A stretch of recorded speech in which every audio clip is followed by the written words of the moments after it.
Ito yung ating magiging yung pambaluktot ng bakal. Diretso tayo, bibili tayo ng tansinga. Ayan, nagpapondo na sila para sa buhos.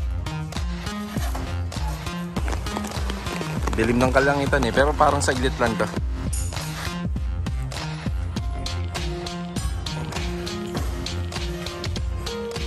Bulon. Simula rito, yan dyan, 2 metro.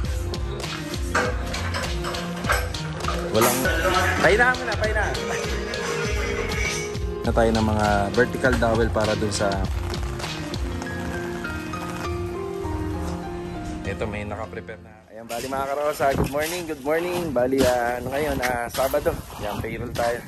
Ayan, nagdagdagan na po yung tropa rito. Bali, dito na si Louie, si Master Jojo, at saka si Bilog. Makakasama ni Justin at saka ni JP. So, assignment natin dito, mag-assemble tayo ng bakal. Tapos, bubusan natin yung puting. Kasama na yung support natin na C-beam para sa structural dito sa likod. So, check natin kung ano yung magagawa natin ngayong buong araw na to. Tapos, mamaya, bibili na tayo ng tiles para dito sa interior. Tara! Ayan, good morning and good morning sa ating client owner. Ayan yung mga materials natin kahapon. Tapos, mga nangyari kahapon, may mga delivery tayo. Ayan, medyo full blast yan. Tapos, may materials din tayo dun sa taas ng bubong. Ito, batiin muna natin yung mga kasama natin. Ayan, si Justin, no? Good morning, Justin. Good morning. Ayun. Tsaka si Louie Walker. Tsaka si JP. Si JP, kakulay niya yung mineral water. Si JP, kuha ka na lang dun. Yan. So dito, ito muna yung kinukuha namin. Itong part na to. Para pagka lumuwag-luwag, pwede nang hukayan para sa sintada rito. Ayan na.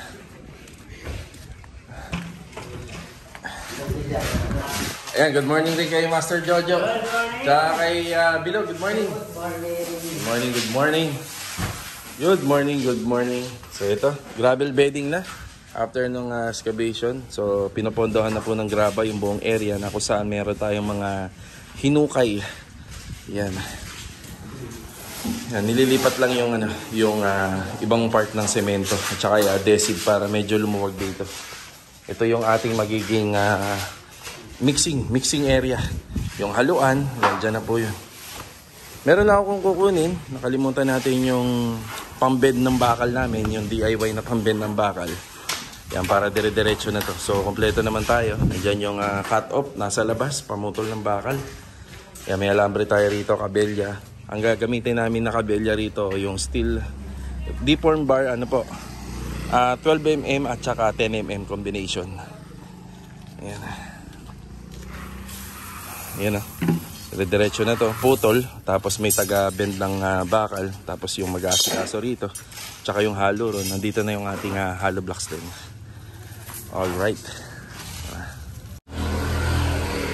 Kumuha muna tayo ng gloves para sa mga manggagawa. Yan yung magbe-bend ng bakal. Tsaka yung nagpuputol ng bakal. Let's go. Makisuyo na lang dyan. Pakuha. Ayan sa basket. Okay. Tara. Opya, bibili muna pala tayo ng tansi. Okay. Let's go. Hindi maganda yung weather. Sana wag naman umulan. Yan, exterior yung trabaho natin. Para dire-diretso lang. May pagkakataon kasi sa umaga ganyan yung weather eh. Pero araw. Maganda to, bonus stage to, di ba? Hindi maaarawan yung manggagawa. Pero wag lang talagang uulan. Yan. Dito ako papunta sa phase 4. Nandito kasi yung ibang gamit namin eh. After ko lang makuha yung pambaluktot ng bakal, diretso tayo, bibili tayo ng tansinga. Ibang-iba na yung kalsada rito. Ayan o. Dati dito yung daan eh, yan o. Diyan na ako kumakaliwa. Ngayon, de-develop na, dito na. Ayan. Medyo maganda na yung kalsada rito kasi bago eh. Diba? Maambo na konti.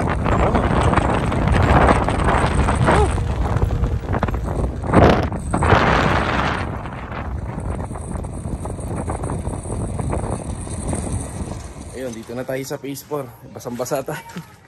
Inabot tayo ng ulan, no? Pero pagdating naman dito, tingnan nyo ang araw.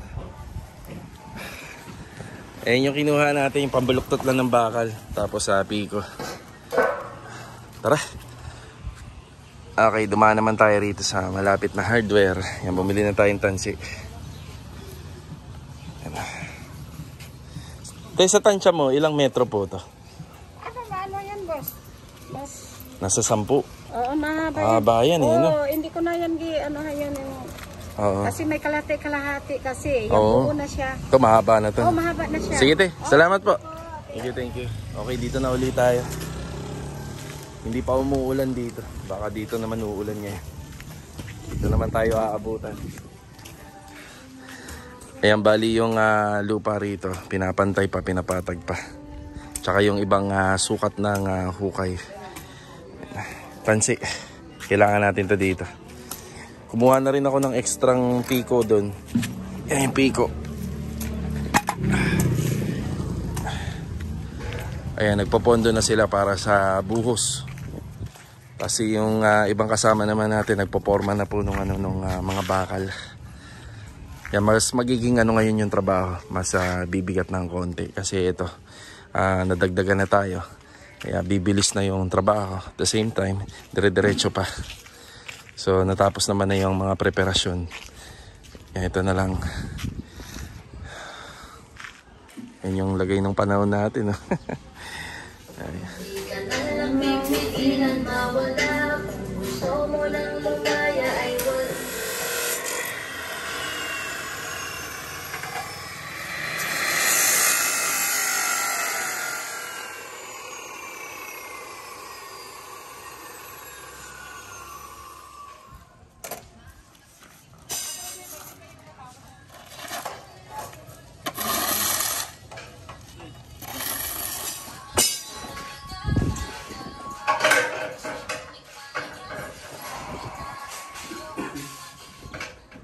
Parang maulan na araw ng Sabado ngayon.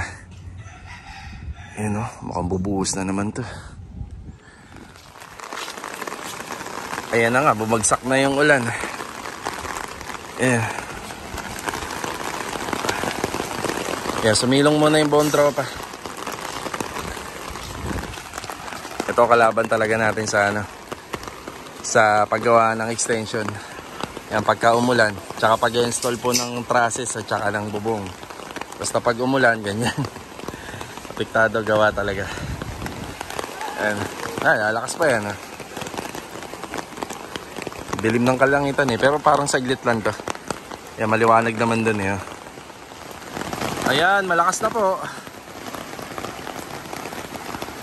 Yung bubong na yan, diyan mapupunta lahat ng tubig. Ito talaga kalaban namin dito Oh, lakas na Ay, grabe. Silong muna tayo, silong. Grabe hangin Ay, nako. Ay, grabe, lakas ng ulan.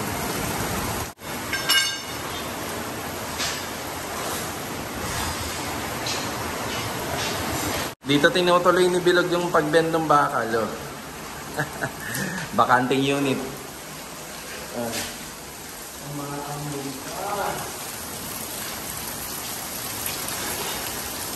Ganyan talaga, mapupuno na naman ng tubig yung hukay.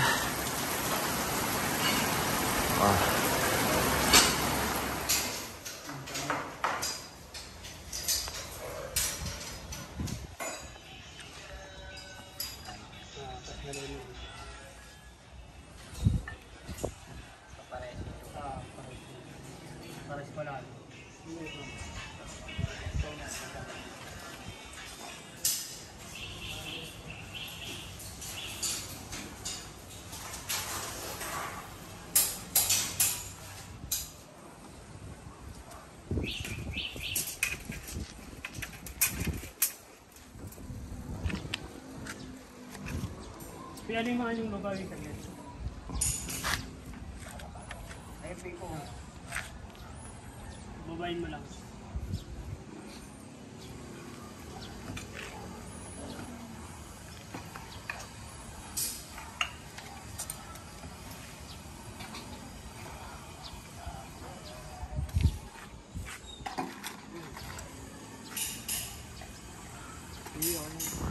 Bale ito mga karos, bago magtanghali, yan, mag-update muli tayo. Grabe yung weather natin dito, ang hangin. Yun.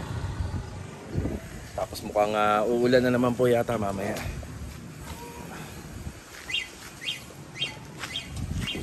So ito, kapag tansiin na tayo rito, yung nakikita nyo, ginagawa kanina, meron kaming mahabang panukat. So doon tayo nag-umpisa sa dulo. Tapos nagtansi tayo doon. So tawag dyan iskwala. So sinukat namin yung dulo, simula rito. Ano to, 190 itong gilid, 190. Tapos 4 meters, bali 590. Ganun din doon sa kabila. Simula doon, tsaka rito, 590. Yan. Tapos 2 metro. Simula naman po doon. Simula rito, yan dyan, 2 metro. Diyan natin isiset yung mga nakita nyo kanina, yung mga columns natin, parilya, tsaka yung poste. Yan, ginamit muna namin tong space sa kabila. Medyo madumi, no? Nakikita nyo, ganyan naman talaga sa una. Yan, 4 na poste. 10 by 30, tapos vertical niya, di 12. Tapos pinaka-anilyo niya, di 10.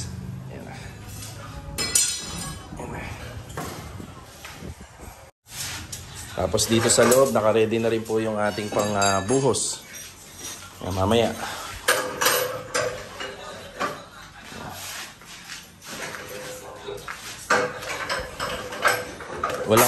Walang tie beam. Bali yung C-beam na tinatawag lang. Suporta para dun sa mga ties ng ating poste tsaka ng column.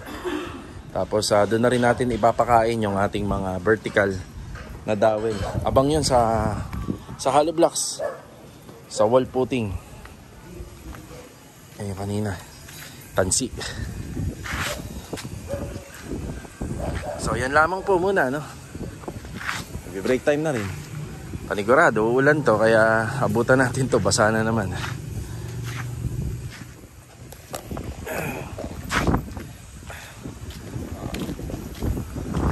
Bale ito mga karos, bago magtanghali, yan, mag-update muli tayo. Grabe yung weather natin dito, ang hangin. Yun. Tapos mukhang uulan na naman po yata mamaya.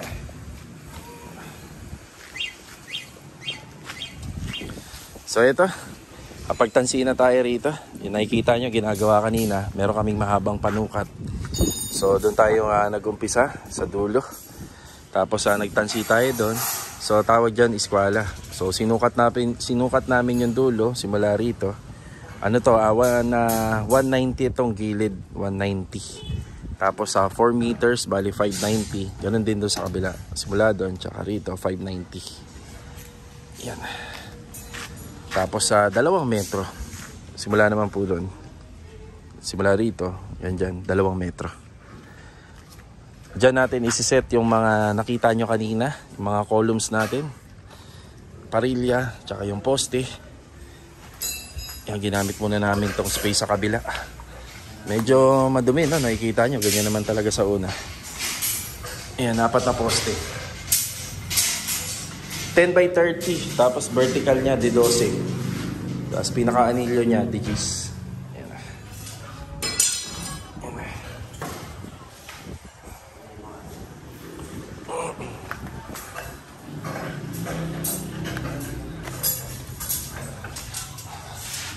Tapos dito sa loob, naka-ready na rin po yung ating pang buhos. Yan, mamaya.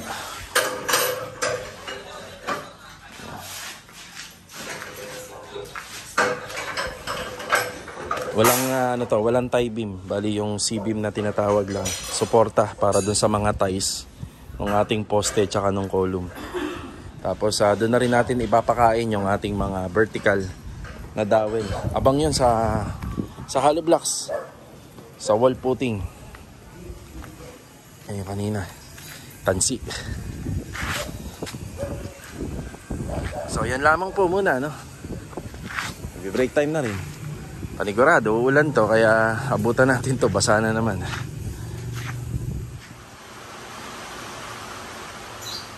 Okay, ito yung sitwasyon natin ngayon.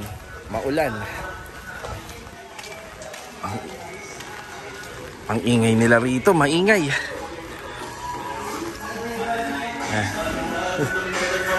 Pahinaan mo na, pahinaan. Yun, ha? Yan, tuloy yung ating trabaho kahit maulan. Saan nyo yung alo nyo dito? Bali, Lalo ko yung ito, baka mabasa eh. bali ano to, C-beam na po to. C-beam. Yung sa suporta. Bali dito nakatayo na yung mga poste natin. Yan, apat na poste. Yung parilya nakalagay na rin. Yan yung parilya. Ayun yung C-beam. Suporta lang yan. Bungalow type lang naman to eh. Yung tie beam kapag may planong magpa-extend sa taas. Yung C-beam na yon, kaklam yun sa bawat poste na ginawa natin ito. Yung kaklam para may suporta. Yan, kanina pa ganito. Maulan eh. Hindi na natapos. Pero ito mahina na lang na ulan to.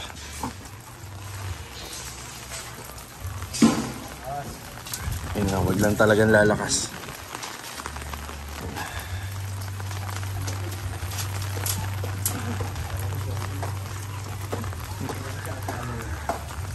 Yan, paikot po yan. Lalagay tayo ng nakatay yan, nakahook. Paikot tapos maglalagay na tayo ng mga vertical dowel para dun sa mga asintada ng hollow blocks.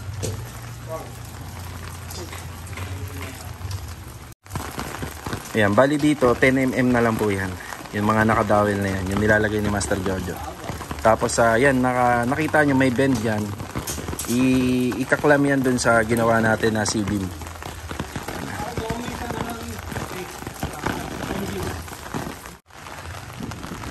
Yan, simot yung mga bakal namin. Bali yung bakal nga po pala na natin, pinadeliver dito. 50 10mm, 50 pieces na 10mm, yung 12mm, 30. Total of 80 lahat. Tapos baka bukas magpa-deliver tayo. Siyempre meron pa tayo dyan sa lababo. Yan, dyan. At saka dito, babakalan po natin to paikot. Yan, yung flooring. Yan, magpo-flooring po tayo dyan. Yan, may bakal din po yan. Tsaka syempre may bakal din po yung matting natin dito. Yung sa flooring natin dito sa extension. Yan, may matting din po yan. So distance naman yan, nasa 50 cm lang naman yung mga distance. Rain or shine ang dating ng trabaho namin ngayon. Yan, rain or shine. Kanina pa, medyo maaraw kanina. Tapos umuulan. Ano.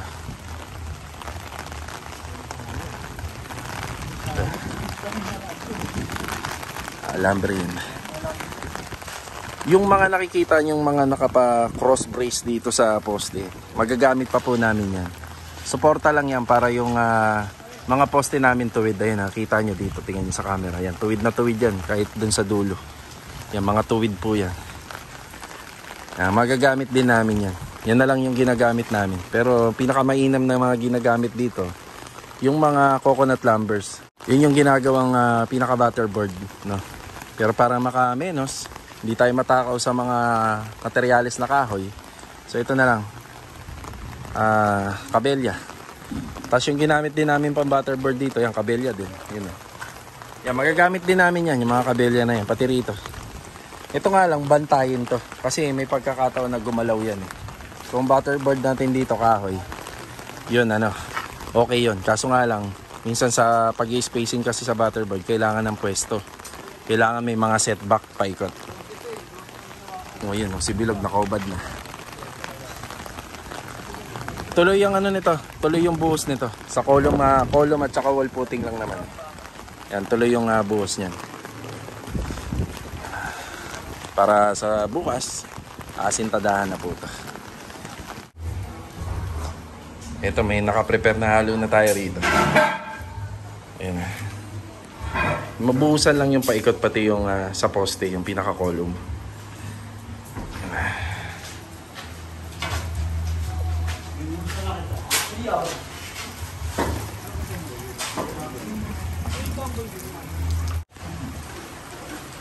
Yan, break time muna. Merienda. You know. Merienda. Bali ito, after break time, yan, tinutuloy na lang po yung buhos. Ang mga gamit natin, materyales. Yung timpla ng simento namin, pagka ganito, medyo bahagyang matapang. O, kaya kahit na mababad to sa tubig, okay lang, titigas po yan. Yun.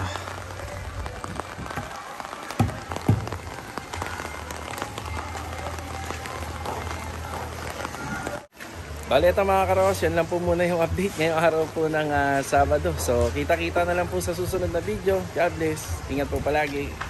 Paalam po muna.